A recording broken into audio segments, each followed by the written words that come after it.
On this week's episode, men's basketball takes on LSU, and we look at baseball's season opener against Liberty. This is Capital City Sports.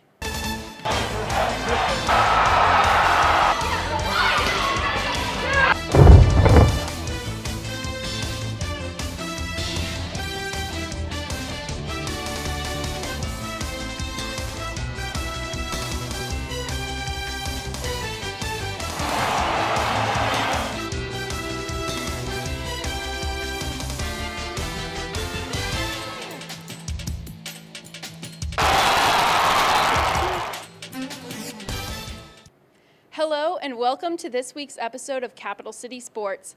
I'm Alyssa Lang. This past week, LSU came to visit the men's Gamecock basketball team.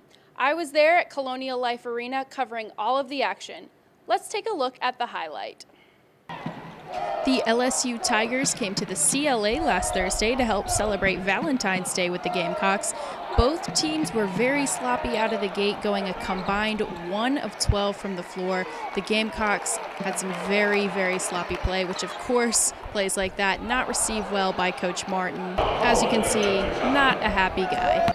As far as scoring goes, the Gamecocks were pretty balanced across the board, with Lakeem Jackson recording a team-high 10 points, followed by Ellington with 9, and Carrera will score a basket here, finished with 8.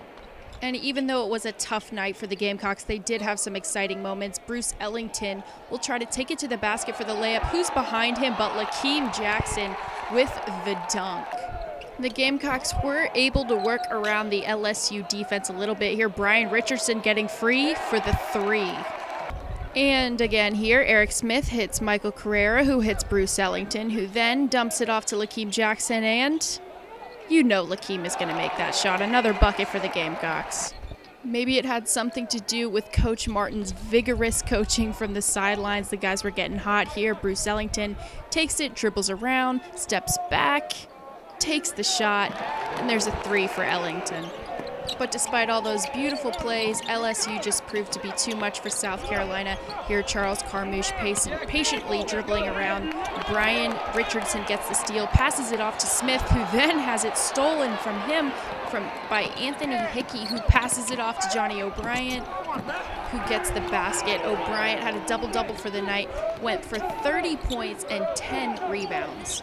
Gamecocks committed 12 turnovers and fell 64-46 to the Tigers with an SEC record of 2-9. For Capital City Sports, I'm Alyssa Lang. Baseball opened their season against Liberty this weekend. It was a memorable opening series, and Pat and Zach have everything you need to know. So let's head to the boardroom to talk some Carolina baseball.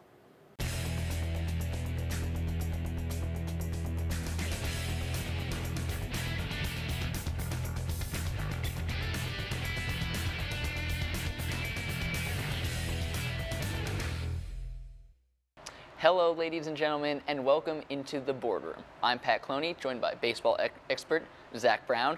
Zach, baseball had its opening series this weekend against Liberty at Carolina Stadium. Now, we saw a lot of good things from Carolina, but we also saw that we have a lot to improve on if we want to be as good as we have in the past.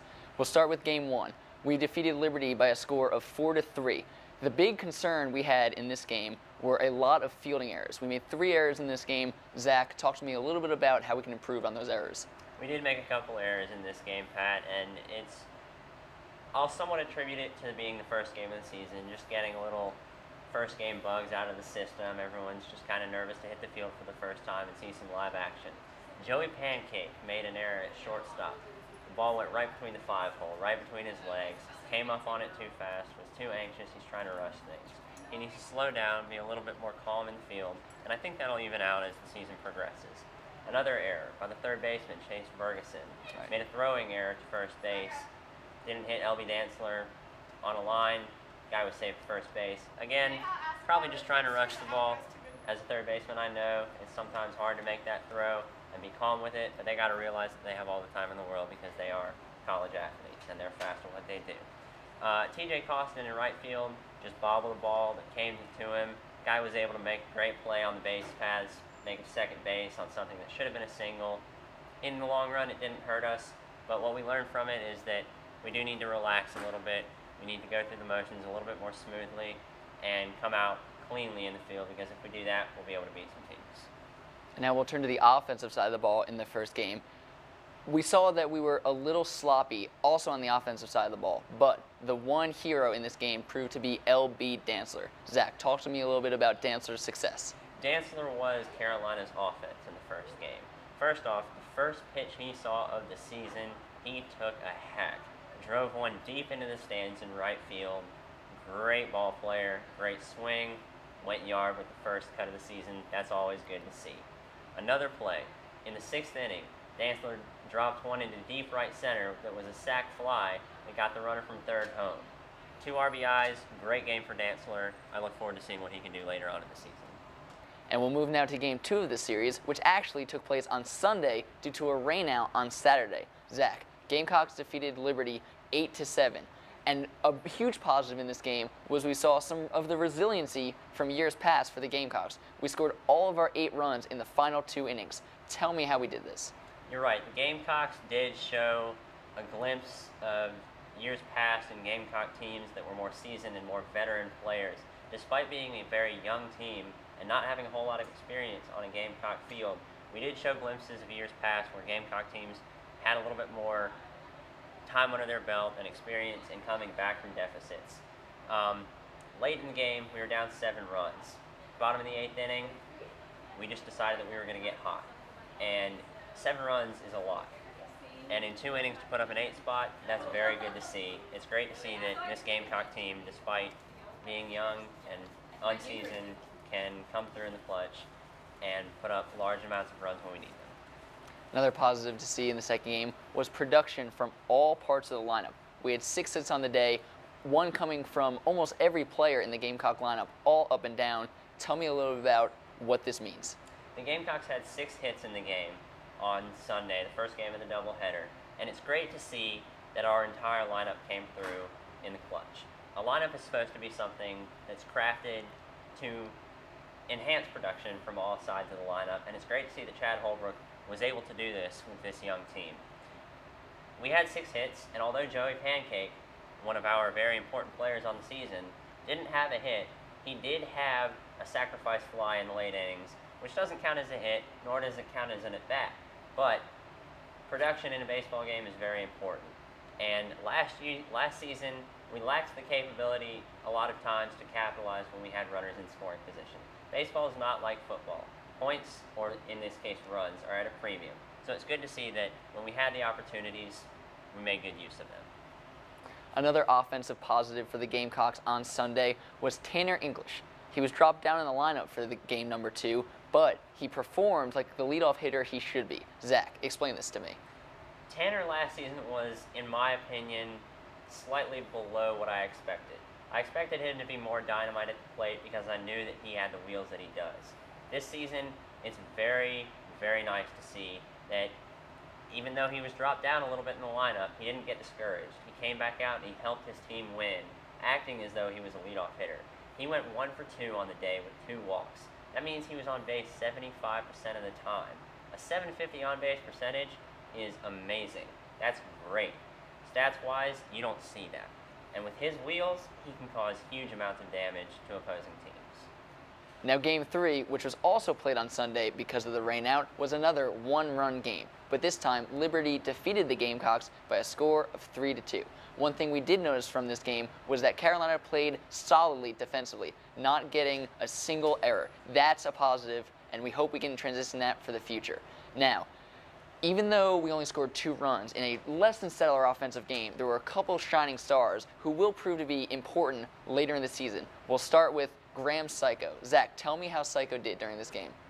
Psycho did have a good game 3 for the Gamecocks. It's good to see, like L.B. Dantzler, another junior college transfer, Psycho is going to come in and be productive and efficient for the Gamecocks.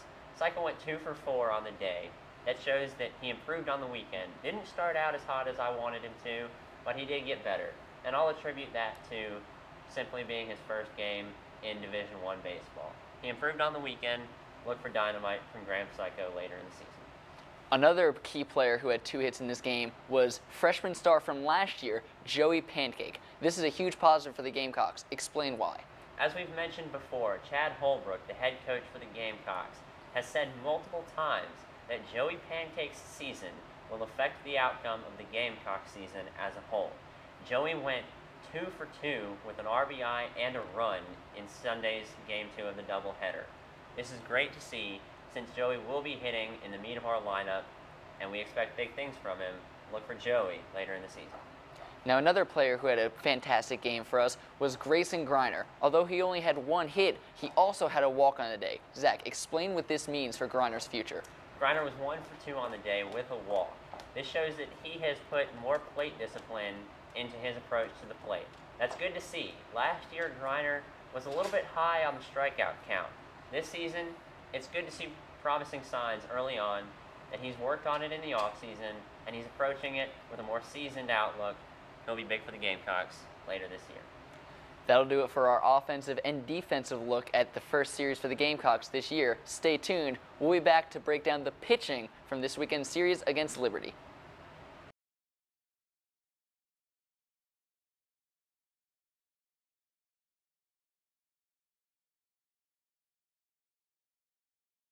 The Gamecocks had a solid day of pitching against Liberty in their opening series.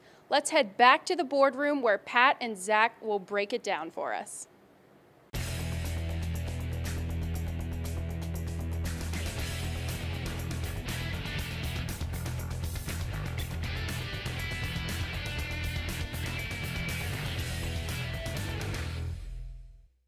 Hello and welcome back to the boardroom. Again, I'm Pat Cloney, joined by Zach Brown. We're here this time to break down pitching in last weekend's series against Liberty. We'll start with the Game 1 starter, Jordan Montgomery. Zach, it was his first time as the #1 starter in the Gamecock rotation, and he looked pretty solid. Tell me a little bit about how he did.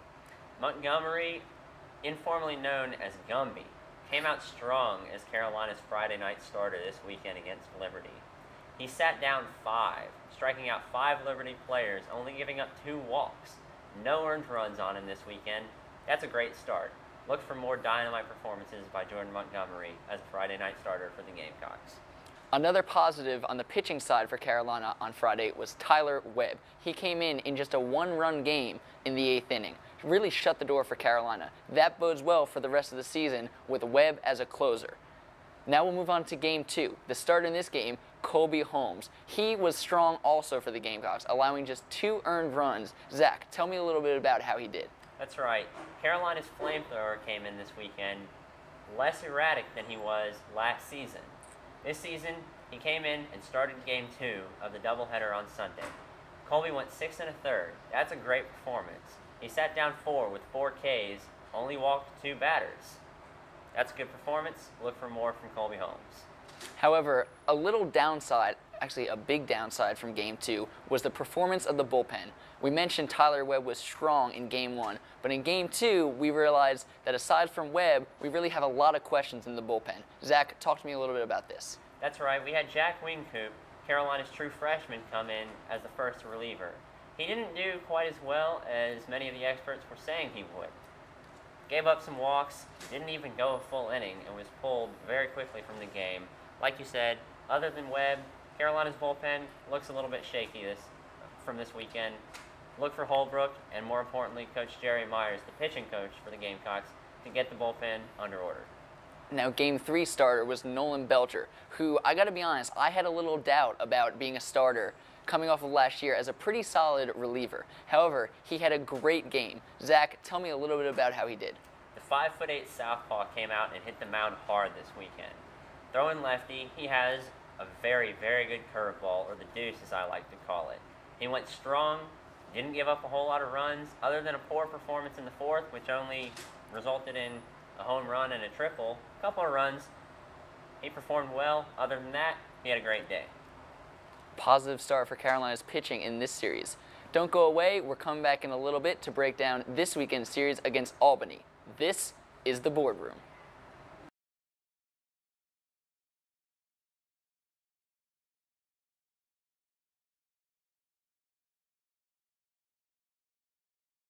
And this weekend, Gamecock baseball will have their second games of the season, taking on the Great Danes of Albany. Let's take a look back in the boardroom with Pat and Zach, who will tell us everything we need to know about the upcoming games.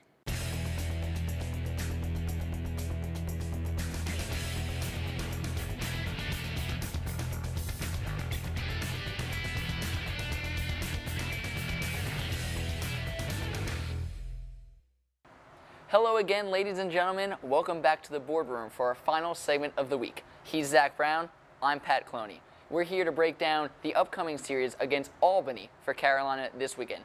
Zach, we'll start with an offensive preview. We saw some positive things for the Gamecocks in games 2 and 3 of this series. Do we look for the same things this upcoming weekend? I do. As a baseball fan, what I'm looking for is a repeat of the final 2 innings of Game 1 of the doubleheader against Liberty this past weekend on Sunday. We had a strong performance throughout the lineup, 1 through 9, every part of the lineup produced for the Gamecocks. I'm looking for a repeat of that. Look for Tanner English to be strong at the top of the lineup as a leadoff hitter, Joey Pancake, Graham Psycho, Max Schrock, LB Dantzler, Grayson Griner. I could almost name all of them. Look for all of them to come through and produce this weekend against Albany.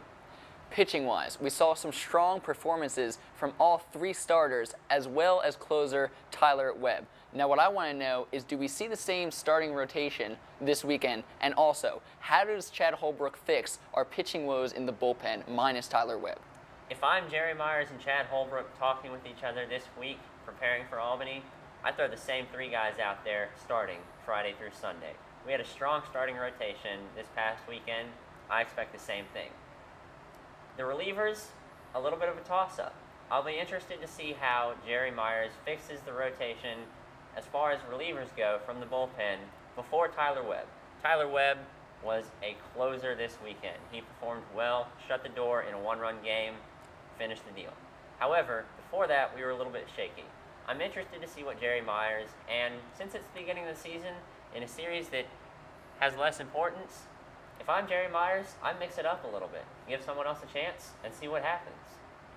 And finally, the moment you've all been waiting for, this kid over here is going to predict this weekend's series. Zach, last weekend against Liberty, you predicted a sweep. Little off on that one. Do you go the same way this weekend?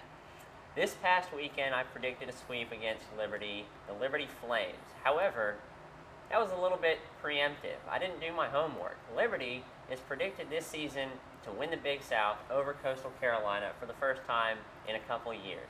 Last season, they just missed an at-large bid to the NCAA tournament in the postseason. They're expected to be good this year, and I predicted a sweep of a good team. Having said that, I am predicting a sweep of Albany this weekend. Not as good of a team. I think the Gamecocks, having had 1 series under their belt, will come out, perform well. You heard it here first, folks. We're predicting a sweep of Albany this weekend. Let's hope that pans out. He's Zach Brown, extraordinary as always. Thank you for joining us this week. I'm Pat Cloney. Thank you for watching The Boardroom. Well, that will do it for this week's episode of Capital City Sports. We hope you enjoyed all of our sporting coverage. Be sure to check us out at sgtv.sc.edu.